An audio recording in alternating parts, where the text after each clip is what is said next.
no livro de Juízes, capítulo 3, versículo 31. Antes de começarmos, eu preciso fazer uma confissão para vocês.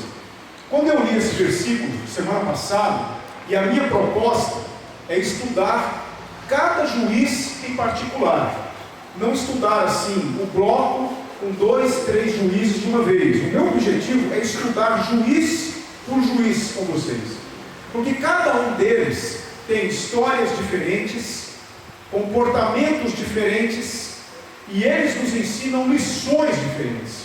E quando eu li o versículo 31, quando eu terminei de falar sobre Eude, no versículo 30, e eu li o versículo 31, eu confesso para vocês que eu fiz a seguinte pergunta: e agora? O que é que nós vamos aprender com Sangar, se nada se fala dele? Você lê o versículo 31, você não tem ali, aparentemente, nenhuma informação, como por exemplo, você teve de Otiniel, você teve de Eude. Nós sabemos coisas sobre Otiniel. Quer ver só? Otiniel, não é? Ele foi genro de Caleb, ele era sobrinho de Caleb, ele se casou com Axa, a filha de Caleb. Ele foi muito corajoso, ele era um homem de guerra. Nós sabemos sobre Eude. Quais são as informações sobre Eude? Que ele tinha uma deficiência na mão direita, e que por conta disso ele só usava a mão esquerda, não é? Nós tivemos muitas informações, mas eu pergunto para vocês, quais as informações que nós temos de Sangar? Mas a palavra de Deus é a palavra de Deus. A palavra de Deus é riquíssima. E eu fui muito abençoado por Deus estudando a história de Sangar, ainda que num versículo apenas. E eu quero compartilhar isso com vocês. Os tempos de Sangar eram tempos muito difíceis. Quem dominava a terra de Israel era os filisteus. Você vai ouvir falar muito sobre filisteus no livro de Juízes. E eles eram terríveis. E para você ter uma ideia de como eles eram terríveis, eles retiraram de Israel, eles tomaram das mãos de Israel todo o aparato de guerra. Os soldados de Israel não tinham armas. Não havia armas em Israel, espadas, lanças, escudos, porque os filisteus tomaram tudo do exército de Israel. E, por conta disso, eles dominavam Israel. Os filisteus eram terríveis. Eles eram tão maus, mas tão maus. Só para que você tenha uma ideia, quando eles estavam caminhando por uma estrada, se um israelita viesse na mesma direção, o israelita tinha que desviar do caminho, ele tinha que andar por outro caminho, por outra estrada, para não se defrontar com um filisteu, porque com certeza aquele filisteu, ele cometeria algum tipo de crueldade, ele faria qualquer coisa com aquele israelita, se aquele israelita não saísse do caminho. Então, os filisteus, eles eram muito poderosos, muito fortes. Então, se eles estivessem numa estrada, quem vinha ao encontro deles tinha que sair do caminho para que eles passassem. Esse era, não é, o povo filisteu nos tempos de Sangar. E Sangar, ele era um boiadeiro. Ele era um boiadeiro como Amós, por exemplo. E ele não tinha nenhuma habilidade bélica, nenhuma habilidade com armas de guerra. Embora o nome dele, olha que interessante, no versículo de número 31. Depois dele foi Sangar, filho de Anate. Esse filho de Anate podia ser a procedência de Sangar, porque ele era da cidade de Anate, não é? Bet-Anate, que era uma cidade que ficava no território dos cananeus. Vocês vão se lembrar que muitos dos povos não foram expulsos por Israel, muitos ficaram morando. Então Sangar era daquela região. E Anate era a deusa dos cananeus, a deusa da guerra. Sangar, ele tinha o nome de filho de Anate. Então, alguns estudiosos dizem o seguinte: ou isso tem a ver com a procedência dele, ou isso foi um apelido que ele recebeu. Filho de Anate significa filho da guerra, filho da batalha. Mas ele era um boiadeiro, ele não era soldado, ele não tinha nenhuma experiência militar, mas ele tinha algo dentro dele. Ele tinha algo dentro dele. Ele tinha indignação. Indignação. Irmãos, os tempos atuais não são muito diferentes dos tempos de Sangar.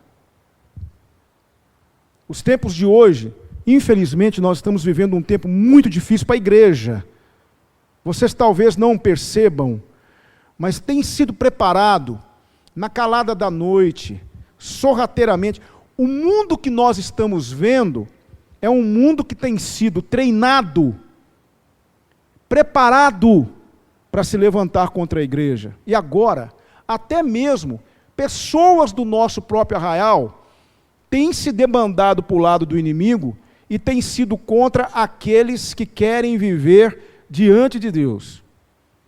Os tempos são muito difíceis. Hoje, para você manter uma posição contra alguma coisa, você tem que estar muito resoluto nisso, porque você será criticado, você será perseguido pelos da sua própria gente. Hoje, você manter uma posição ortodoxa na defesa, por exemplo, da sua família, você vai ser criticado pelos da sua própria gente. Então hoje, nós estamos vivendo novamente esse tempo onde quem se pronuncia, quem não concorda, quem se coloca contra algum tipo de situação, é criticado, é taxado de tudo quanto é pseudônimo possível, é rejeitado, se torna impopular. Nós estamos hoje tendo que andar em casquinhas de ovos, e nós estamos precisando, e eu confesso para vocês que eu estou realmente rejeitando isso, nós estamos o tempo todo tendo que agir com cautela e viver o politicamente correto, porque se você falar qualquer coisa hoje, qualquer coisa que você fala, isso dá um ibope tremendo, as pessoas se levantam contra você. Se você se manifesta contra o homossexualismo, eles se chamam de homofóbico. Se você fala qualquer questão envolvendo a mulher, eles chamam você de machista.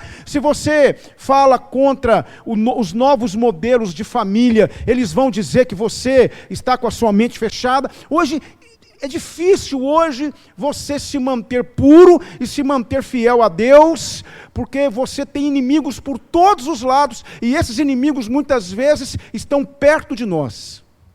Perto de nós. Assim eram os tempos de Sangar. Sangar vivia num tempo onde os filhos de Israel estavam sendo assolados pelos filisteus. Assolados, perseguidos. Filisteus não davam sossego para Israel. E Sangar começou a desenvolver dentro dele uma indignação. Ele começou a ficar indignado. E ele começou a perceber que alguma coisa tinha que ser feita. Ele não era um soldado, ele não era um general, ele não era um comandante, mas ele era alguém que estava indignado com aquela situação. E por conta disso, Deus o usou.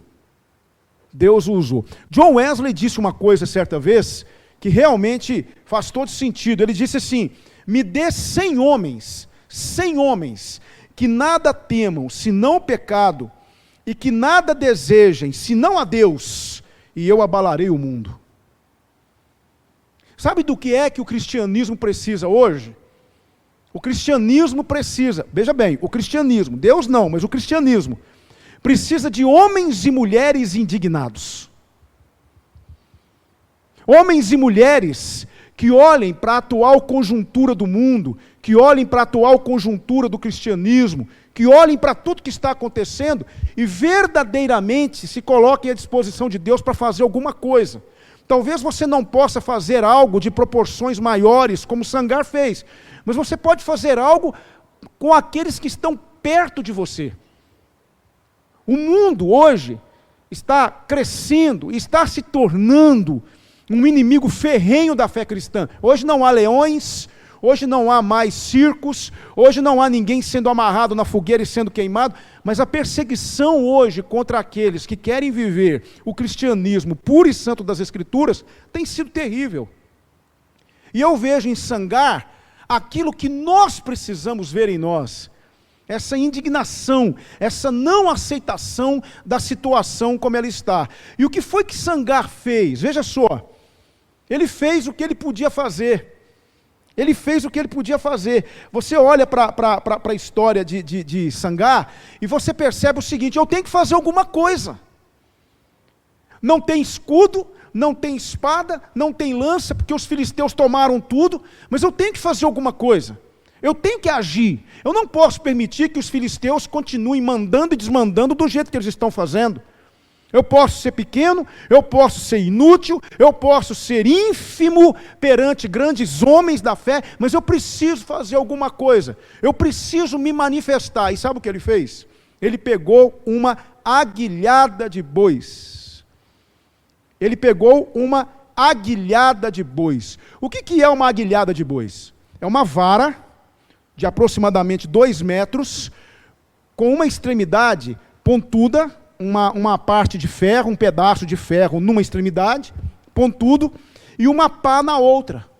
Então o que o boiadeiro fazia naqueles tempos? Para não usar o chicote, ele dava uma espetada no boi, para que o boi pudesse andar e lavrar a terra, e com a outra ponta dessa aguilhada, ele retirava o barro do arado. Foi o que Sangar encontrou. E com essa aguilhada, escute, com essa aguilhada de bois, Sangar matou 600 filisteus. Não se sabe se ele fez isso de uma vez. É muito difícil imaginar que ele vai usar uma aguilhada e vai matar 600 filisteus de uma vez. Alguns dizem que, ao longo de dias, ele foi sendo usado por Deus para poder ferir aqueles filisteus, e em algum momento mais cumulativo, contando-se todos os filisteus que ele matou, chegou-se ao número de 600 filisteus. Seja de forma cumulativa, seja de uma vez, o que me chama a atenção é a postura de Sangar. E eu aprendi algumas lições com ele, que eu quero compartilhar com você a partir de agora. Eu disse que Deus me ensinou coisas aqui, e eu queria então compartilhar. A primeira coisa que eu aprendo é que a indignação é a chave para voltarmos a ser o povo que fomos, aqueles que fomos no passado. Vocês concordam comigo numa coisa que eu vou dizer agora?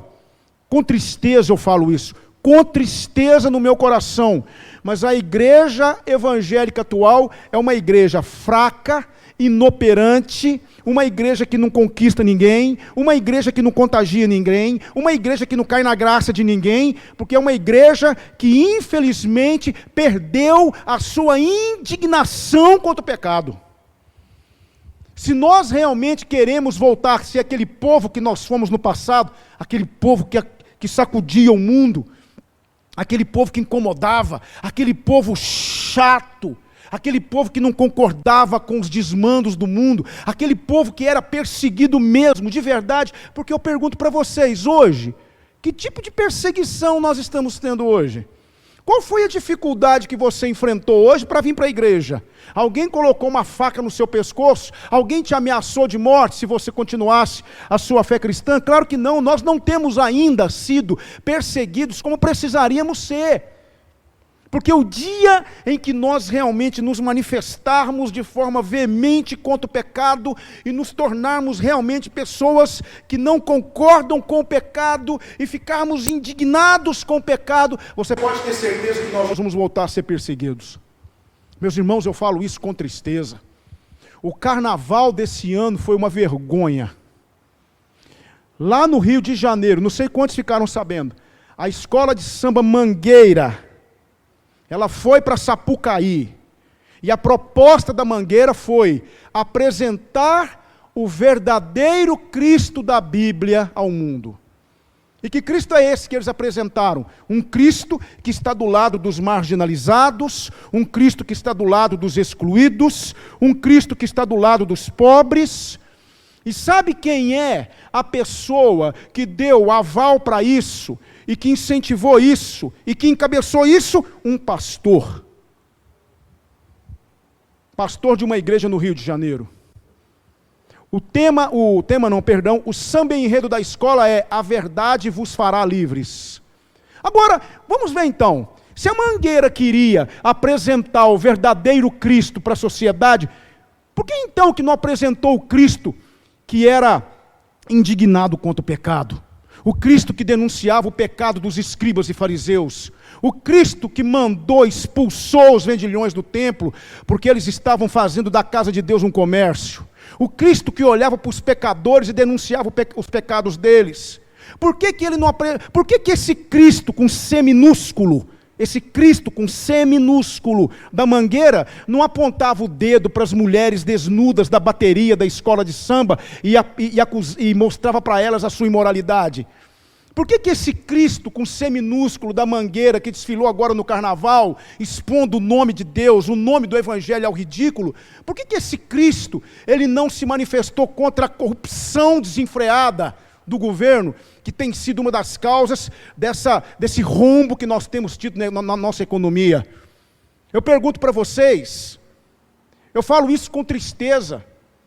Hoje a igreja evangélica tem perdido a sua aversão pelo pecado. O pecado hoje tem ficado muito glamourizado, muito romantizado. Meus amados irmãos, se nós realmente queremos agradar a Deus, queremos viver diante de Deus com integridade, cabeça erguida, nós precisamos nos posicionar contra o pecado, contra aquilo que tem adentrado as portas da igreja, infelizmente. Então observe, meu irmão, que Sangar, ele estava indignado com o que estava acontecendo. E se você realmente quer agradar a Deus, você precisa trazer de volta a indignação pelo pecado. Pecado mata, pecado destrói, pecado nos afasta de Deus. Pecado não é algo que você brinca de roda, pecado é algo detestável. O pecado custou a morte do Filho de Deus, irmãos. Eu sou contra a ideia, de vez em quando você vê um desses pregadores do coaching falarem nos púlpitos que a cruz mostra o tamanho do amor de Deus por nós. Você já ouviu isso? Alguém diz isso por aí, que a cruz mostra o tamanho do amor de Deus por nós. Mentira! A cruz mostra as consequências do pecado. Quer saber quais são as consequências do pecado? O que o pecado é capaz de causar? Olhe para a cruz. E você verá o que o pecado fez com o Filho de Deus. O meu e o seu pecado fez com o Filho de Deus. Então, quando eu olho para a cruz de Cristo, eu vejo o quão pecador eu sou. Como eu sou pecador, o tamanho do meu pecado. Irmãos, nós não podemos ser coniventes com os erros, coniventes com o pecado. Não podemos deixar que o pecado se torne nosso amiguinho. O pecado fique batendo papo conosco. Enquanto Adão estava fazendo não sei o quê, Satanás estava conversando com a esposa dele, levando-a a desobedecer a Deus, e Deus chama Adão: Adão, cadê você? Nós não podemos, irmãos, brincar com isso. Sangar não brincou, ele estava indignado de ver os filisteus tomarem conta da terra, maltratarem o povo de Israel e fazerem com Israel o que eles estavam fazendo. Eu quero convidar a minha igreja nessa noite, eu quero convidar você, meu irmão, vamos orar e vamos pedir a Deus: Senhor, coloque no meu coração ódio pelo pecado. Eu quero odiar o pecado, eu quero ter nojo do pecado, eu quero amar a santidade, eu quero amar a obediência a Deus, e quero ter nojo, quero ter aversão pelo pecado, seja ele qual for. Peça isso em oração, irmão. Peça o Espírito Santo para não permitir que você fique feliz, ou que você se sinta bem no pecado, porque o pecado é nosso inimigo.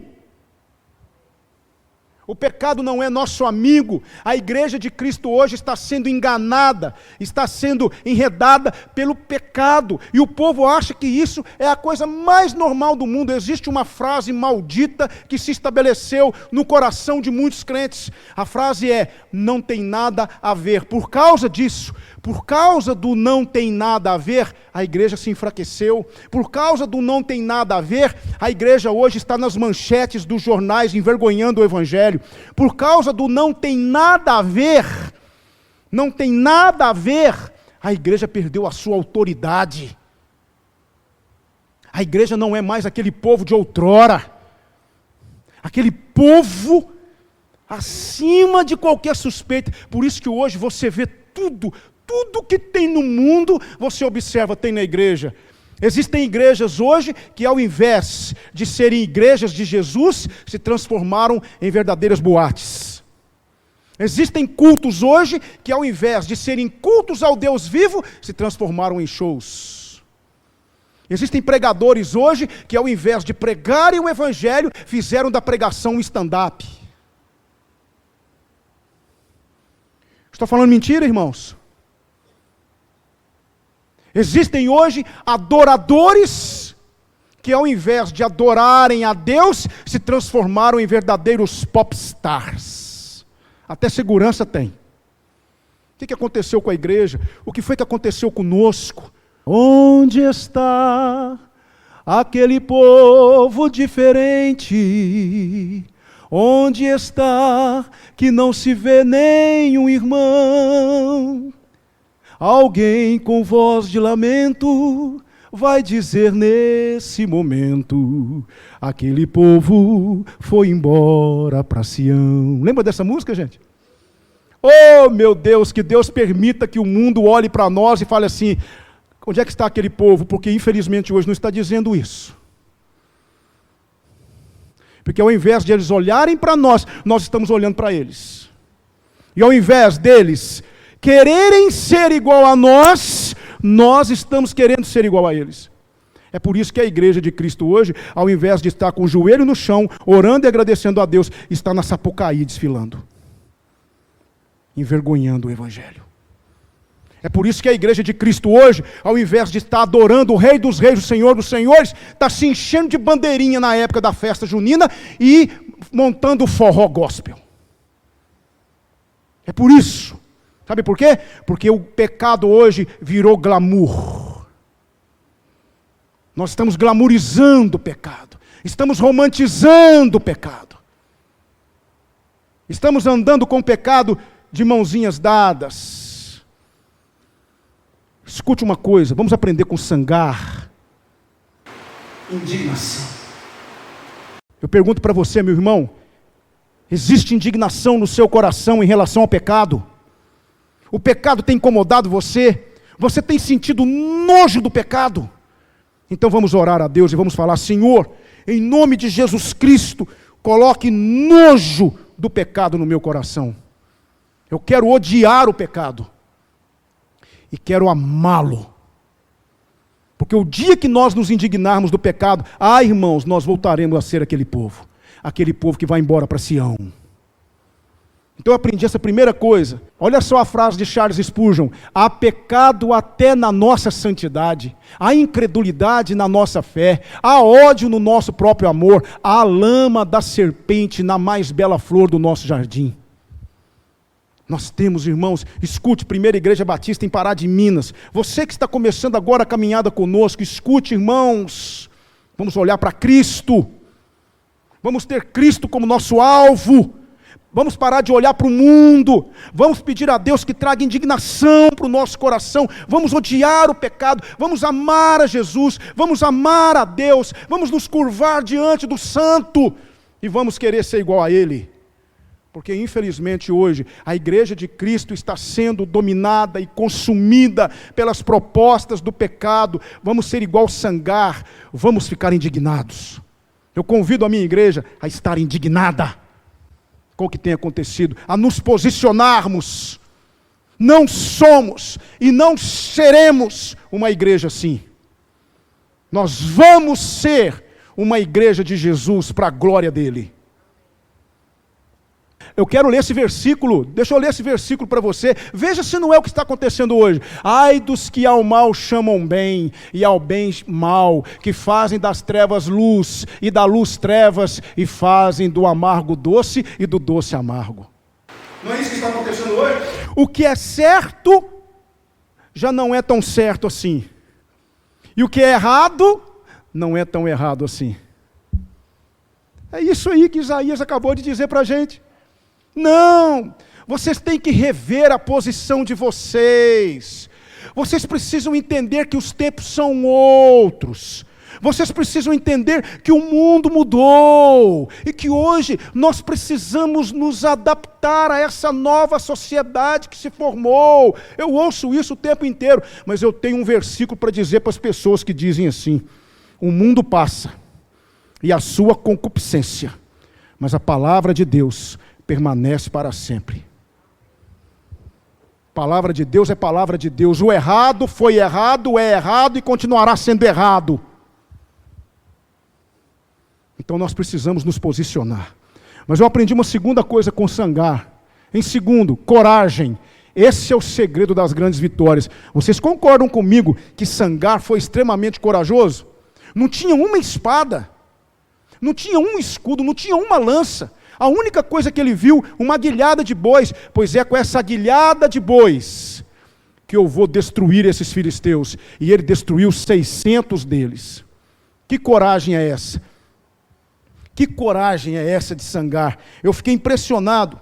Meus irmãos, vocês sabiam, escutem, vocês sabiam que a palavra, que a frase, a expressão, não temas, aparece 365 vezes na Bíblia.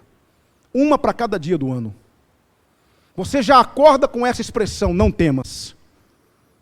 Não tenha medo. Uma coisa que me chama a atenção, sabe o que é? Era a coragem dos primeiros cristãos. Aqueles homens e aquelas mulheres, eles tinham uma coragem. Quando Pedro estava diante do Sinédrio, aquele Pedro que alguns dias antes havia negado Jesus 3 vezes, agora ele está diante do Sinédrio, e o Sinédrio ameaçando, e o Sinédrio falando: nós vamos matar vocês, nós vamos acabar com a vida de vocês não vão mais falar no nome desse Jesus, vocês estão proibidos de falar nesse nome. Pedro, olhando para o Sinédrio, disse assim: vocês acham que nós vamos deixar de falar e pronunciar e pregar aquilo que nós temos visto e ouvido? Vocês acham que é melhor? Julguem vocês, julguem. O que nós devemos fazer? Vocês acham que realmente é prudente temer os homens? Não, nós tememos a Deus. E quando eles saíram da presença do Sinédrio, o que eles foram fazer? Eles fugiram? Eles foram se esconder dentro de casa? Não, eles foram pregar de novo. Não há nada que parava aqueles homens. E não há nada que pare um crente corajoso. Sangar não tinha medo. Eu posso ser um boiadeiro, eu não sou um soldado, eu não tenho experiência militar, mas eu tenho coragem. Eu estou indignado.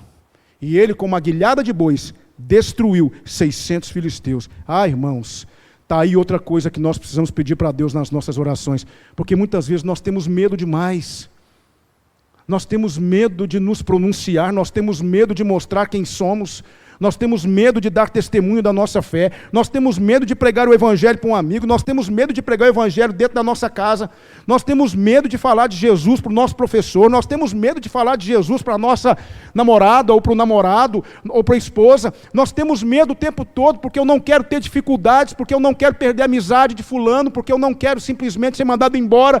Meu irmão, nós precisamos pedir a Deus que nos dê coragem para manifestar a nossa indignação.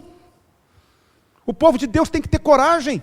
Se nós realmente queremos viver diante de Deus, nós precisamos pedir a Deus que nos dê coragem. Nós precisamos ter coragem para viver como devemos viver diante de Deus.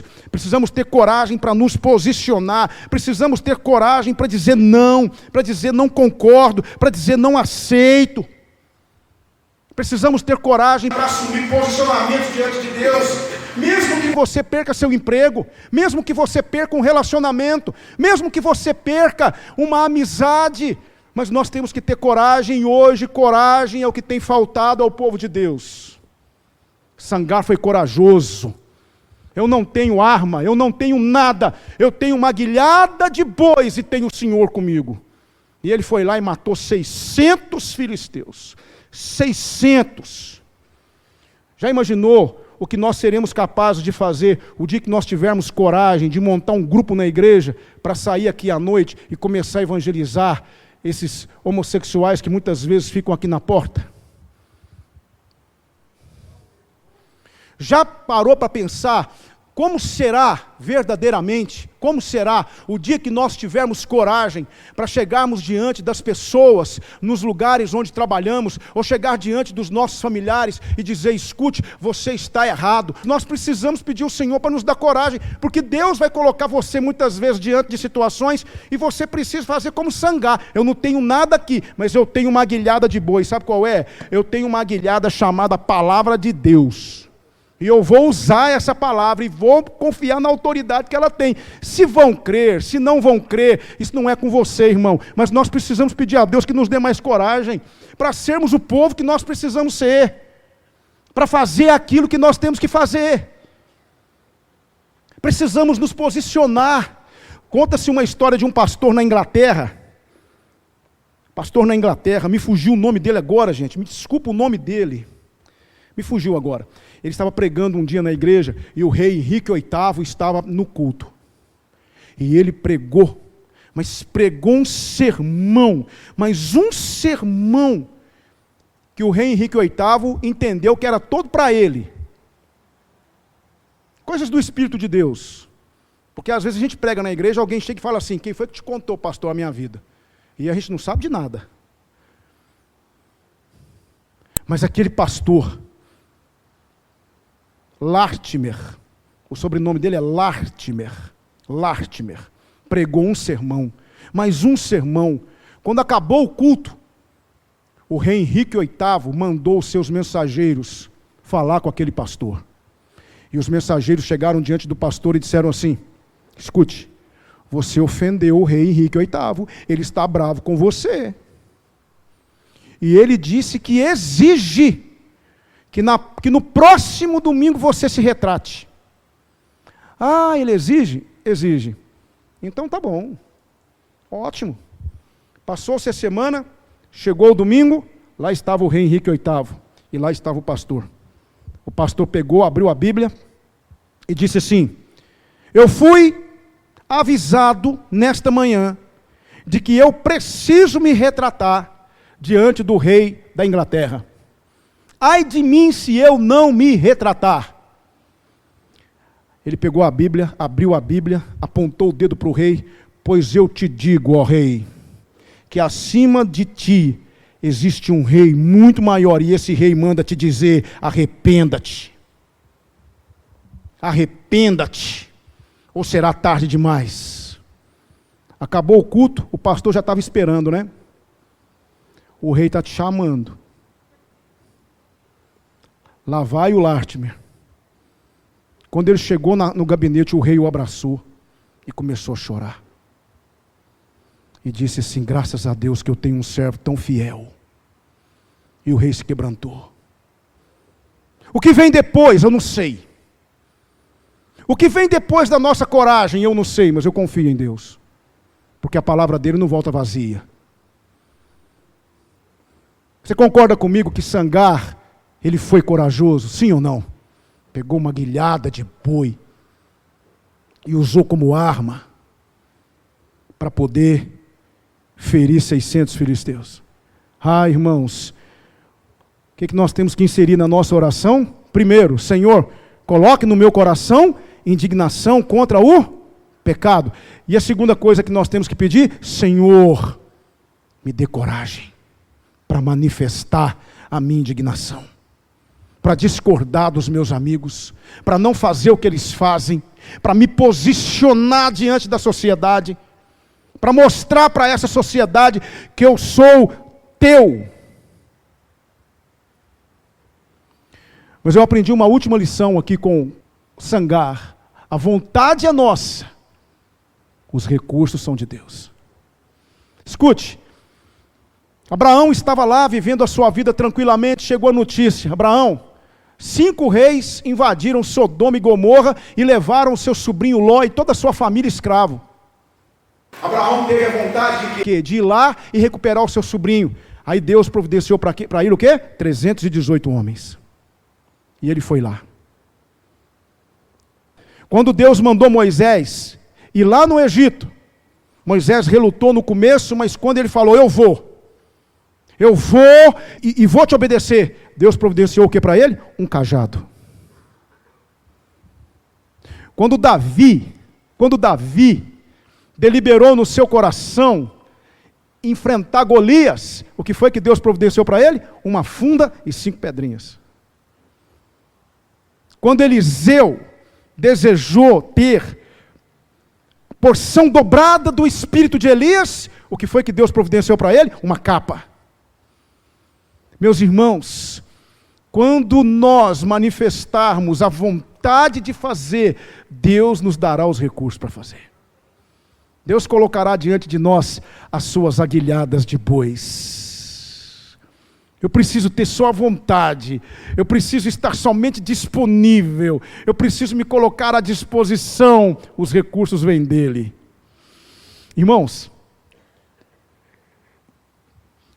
deixa eu contar uma história para vocês. Um dia um pastor estava numa igreja, tem uma igreja nos Estados Unidos chamada Tabernáculo do Deus Todo-Poderoso. Almighty God Tabernacle. E um dia o pastor estava nessa igreja, até altas horas da noite, ele tinha muita coisa para fazer naquele dia, e ele ligou para sua esposa, várias vezes, mas a esposa não atendia o telefone. Ele queria olhar um negócio com ela antes de ir embora, mas ela não atendia o telefone, não atendia. Aí ele ficou um pouco ranzinza, um pouco irritado, mas antes de sair ele resolveu ligar para ela de novo. Aí ela atendeu. Quando ela atendeu, ele disse, minha querida, eu estou te ligando há horas e você não atende. Já te liguei várias vezes e você não atende. E ela disse, engraçado, o telefone não tocou hora nenhuma. Mas como assim? Eu estou te ligando, eu devo ter ligado umas 20 vezes para você. Mas o telefone não tocou, meu bem. Então tá bom. Foi embora para casa, conversou o que tinha que conversar. No outro dia, ele chega na igreja, o telefone toca. É um senhor. Alô? Eu queria falar com o responsável, sou eu. O senhor é o quê? Eu sou o pastor. Ah, tá. É porque ontem o senhor ligou para mim umas 20 vezes. E confesso para o senhor que eu fiquei incomodado.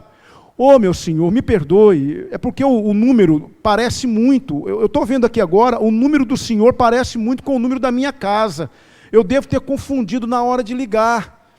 Então me perdoe se eu trouxe algum incômodo para o senhor, me perdoe se eu trouxe alguma dificuldade para o senhor, não foi minha intenção. Ele, não desliga não, tá perdoado. Deixa eu contar a minha história para o senhor. Isso é verídico, irmãos.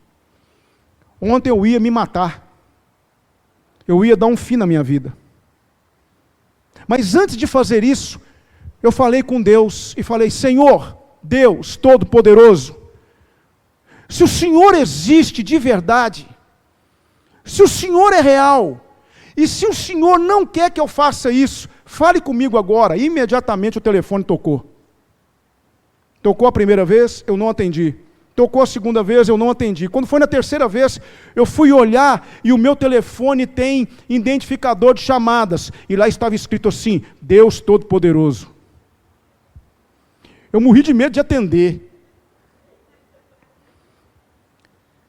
Aí o pastor, bom, eu não sei nem o que falar. Ele falou assim, eu sei, eu não dei um fim na minha vida, como o senhor pode ver. E eu quero conhecer mais esse Deus Todo-Poderoso que me impediu de fazer uma bobagem ontem. Quando você quer, Deus de alguma maneira apresenta alguma coisa. Deus faz alguma coisa. Aquele homem, no fundo, ele se agarrou numa fagulha de esperança, e ele queria de alguma maneira uma resposta, e Deus usou qual recurso? O pastor que ligou errado para casa, e o identificador de chamadas. É assim que Deus faz, quando existe no nosso coração a predisposição para fazer, Deus age de alguma maneira. Quando Sangar disse, eu preciso dar um fim nessa escravidão, eu preciso dar um jeito nisso, o que eu vou fazer? Deus mostrou para ele uma guilhada de bois. Talvez você passe por esses momentos na vida. Há momentos na nossa vida que nós não sabemos o que fazer. Há momentos na nossa vida que nós estamos realmente, literalmente, sem fazer, ou sem saber o que fazer. Aí nós vamos olhar e falar assim, Senhor, eu preciso de uma guilhada. Eu preciso de um recurso. Eu preciso de uma resposta. Eu preciso de uma direção. Eu preciso que o Senhor fale comigo. Irmãos, nosso Deus não é uma historinha qualquer, o nosso Deus não é uma invenção humana, o nosso Deus não é uma criação da mente humana, o nosso Deus é real, irmãos. Ele existe. Ele é o Deus vivo, Ele é o Deus todo-poderoso. E Ele está do nosso lado, Ele está conosco. Quando você estiver enfrentando um momento difícil na sua vida, peça a Deus para te dar um recurso, fale com Deus, coloque diante de Deus o seu problema e fale, Senhor, eu não tenho nada agora, eu preciso do Senhor, eu preciso de uma guilhada, eu preciso de uma resposta, eu preciso de uma direção, eu preciso do Senhor agora. Irmãos, eu creio nesse Deus, e você? Eu creio nesse Deus. Por isso que Sangar me ensina essas coisas. Ele me ensina que a vontade é nossa. A única coisa, eu pergunto para vocês, qual era a única coisa que Sangar tinha?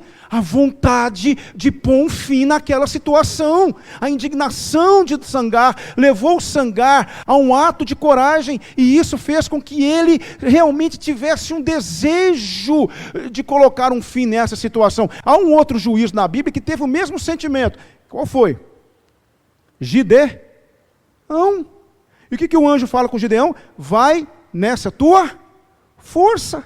Havia essa indignação no coração de Gideão. A vontade é nossa, a indignação é nossa, o desejo de fazer é nosso, mas o recurso é de Deus. Por isso eu quero que nós fiquemos com essas lições aqui, acerca de Sangar. A primeira delas, que eu quero apenas reprisar com você, indignação. Essa é a chave para voltarmos a ser o que sempre fomos. A segunda, coragem. Esse é o segredo das grandes vitórias. E a terceira, vontade é nossa, os recursos são de Deus. Resultado? Sangar livrou Israel. Sangar libertou Israel dos filisteus. Alguma coisa acontece quando nós resolvemos assumir o nosso papel diante de Deus. Alguma coisa acontece. Eu não sei como é que está a sua vida, não é? Mesmo sendo seu pastor, às vezes eu não sei como é que está o seu dia a dia, como é que está a sua vida, como é que está o seu coração, eu não sei. Mas eu sei que o Deus de Sangar é o nosso Deus. É o Deus que está conosco. É o Deus que nos ama. É o Deus que responde orações. Por isso eu quero convidar você, a partir de hoje, inserir esses pontos na sua oração. Senhor, coloca indignação no meu coração, coloca ódio pelo pecado no meu coração. Senhor, me dê coragem para que eu possa me manifestar. Eu sou filho de Deus, comigo está o Senhor. A Bíblia diz, maior é o que está conosco do que o que está com eles.